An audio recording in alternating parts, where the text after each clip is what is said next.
माननीय एलजी मनोज सिन्हा साहब के हाथों से एक अवार्ड का फंक्शन यहाँ रखा गया है और अनेक भारत में और जम्मू कश्मीर में जो एक्टिविस्ट है उनको अवार्ड देने का एक प्रोग्राम है।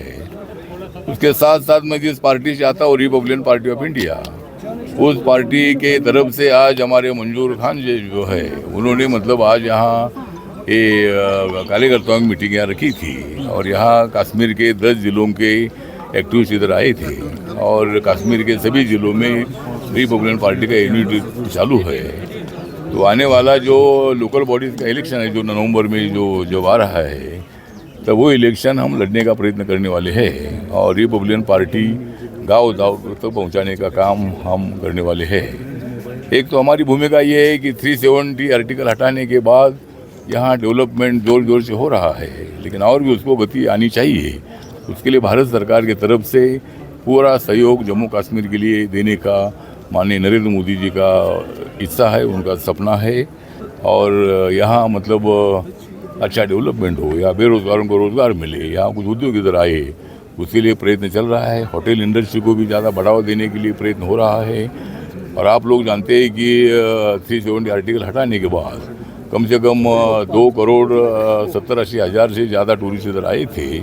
लोगों को बिल्कुल डर नहीं था, लेकिन जो पहलगाम में हुआ तो उसके बाद भी टूरिस्ट आ रहे हैं, लेकिन जो पाकिस्तान ने मतलब ये लोगों को डराने का काम नहीं किया और यहाँ की इकोनॉमी कोलैप्स होने का काम किया था, लेकिन हमारे सरकार ने कड़ा जवाब दे दिया है और अभी हम यहाँ शांति चाहते हैं और यहाँ इसी तरह की मुठभेड़ ना हो या पाकिस्तान ने कोई आतंकवादियों को भेजकर यहाँ गड़बड़ नहीं करनी चाहिए और कश्मीर जम्मू पूरा शांत रहना चाहिए। इसी तरह की हमारी भूमिका है। नहीं, लेकिन सरकार का एक वो पार्ट है और वुमेन कमीशन जहाँ वुमेन महिलाओं पर अन्याय होता है उस अन्याय को मतलब उस महिलाओं को न्याय देने के लिए महिला कमीशन होता है, नेशनल कमीशन भी होता है, स्टेट का कमीशन भी महिलाओं का होता है, मगर यहाँ नहीं, और वहाँ यहाँ नहीं है। तो उसके लिए ज़रूर मैं मतलब भारत सरकार से माननीय मोदी साहब से बात करूँगा और यहाँ के लोगों की जो इच्छा है कि जिस तरह दूसरे राज्यों में महिला कमीशन है, तो जिस तरह मुझे लगता है कि जल्दी या जम्मू कश्मीर को स्टेट का दर्जा मिलना चाहिए, तो इसी तरह की मांग भी है। या इलेक्शन भी हो गया था, या 60% से ज़्यादा वोटिंग हुआ था। दूसरे राज्यों में भी इतना वोटिंग होता नहीं, उतना वोटिंग इधर हुआ था।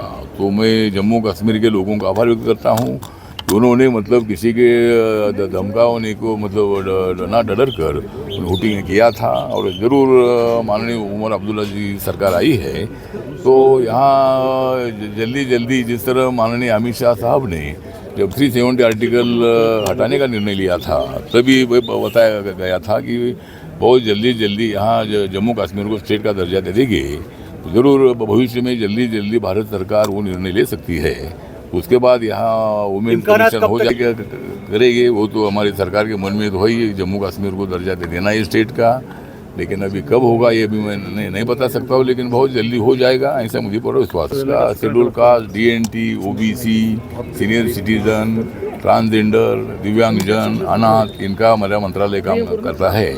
तो मैं ज़रूर एक बार मेरे मंत्रालय की तरफ से मैं एक ट्रेनिंग कैंप यहाँ रखूँगा और यहाँ मेरे मंत्रालय की जो ओल्ड एज होम है, डी एडिक्शन सेंटर है, स्किल ट्रेनिंग है, वेंचर कैपिटल फंड की स्कीम है, ऐसे अनेक स्कीम हमारे मंत्रालय की है। तो उसकी जानकारी देने के लिए ज़रूर मतलब एक कैंप हम यहाँ वर्कशॉप लेंगे। उसके साथ साथ मैंने मेरे भाषण में भी बोला कि भाई MSME डिपार्टमेंट ऐसा है कि वहाँ बहुत सारी सब्सिडी मिलती है, तो ऐसे उद्योग अगर हमारे नौजवान डालते हैं तो उसमें 10, 20, 50, 100 लोगों को रोज़गार मिल सकता है। और बाकी के इंडस्ट्रियल लोगों को भी हमने अपील किया है सरकार ने कि भाई जिनको कश्मीर में जम्मू में जाना है वो इंडस्ट्रियल लगा सकते हैं। तो बहुत ही जल्द मुझे लगता है कि यहाँ की बेरोज़गारी खत्म हो जाएगी। यहाँ अगर उद्योग आ जाते हैं तो मतलब उस नौजवानों को रोज़गार मिलेगा। यही हमारा सरकार का सपना है, क्योंकि ये हमारी सरकार का सपना है, क्योंकि जम्मू कश्मीर अपना है। तो इसीलिए मतलब जम्मू कश्मीर को न्याय देने के लिए ज़रूर भारत सरकार कटिबद्ध है और माननीय नरेंद्र मोदी जी इसके लिए बहुत बड़े एक्टिव प्रधानमंत्री है।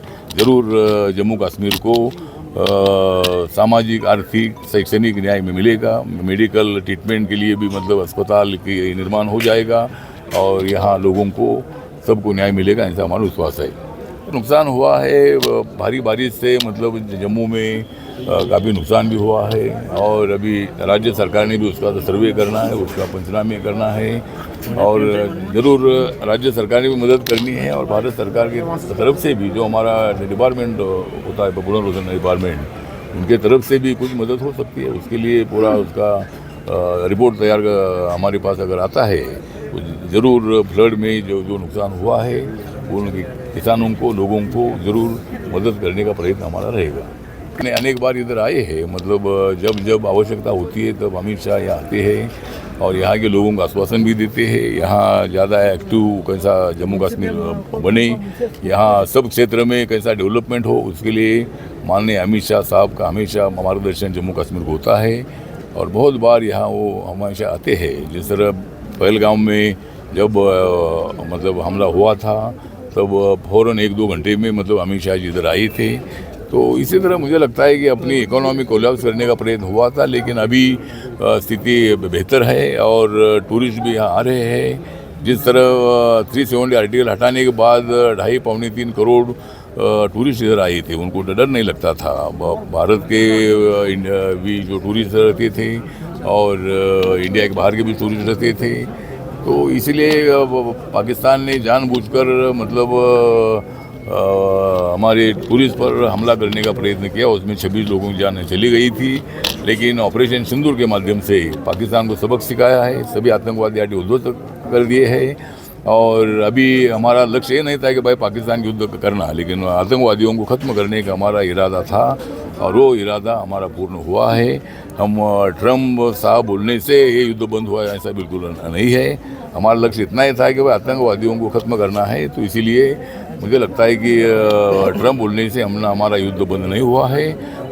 नरेंद्र मोदी जी का यही मतलब मिशन था कि उन आतंकवादियों का खात्मा करना है। जो है 7.8 तक मतलब आई है और अपना देश मतलब बहुत ऊंचाई तक जा रहा है और इसीलिए मुझे लगता है कि अभी टैरिफ लगाना कितना है वो तो उनके ऊपर निर्भर है, लेकिन उसके लिए भारत सरकार की तरफ से कोई भूमिका अदा की जा सकती है। लेकिन भारत की इकोनॉमी डेड नहीं है, भारत की इकोनॉमी